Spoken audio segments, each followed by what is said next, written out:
Welcome back to another technical video. Today I'll be going through your questions, answering them, and hopefully finding that solution that you're looking for.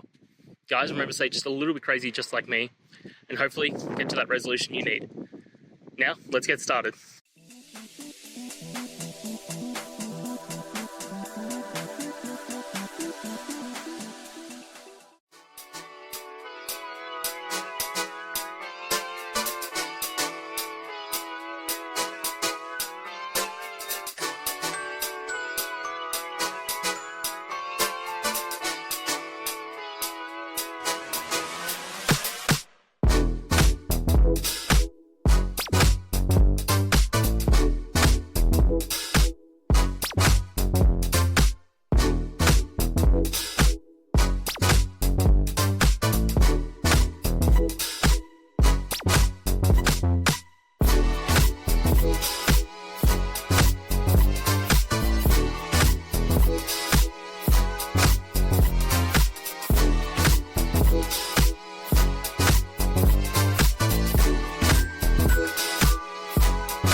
And that's it.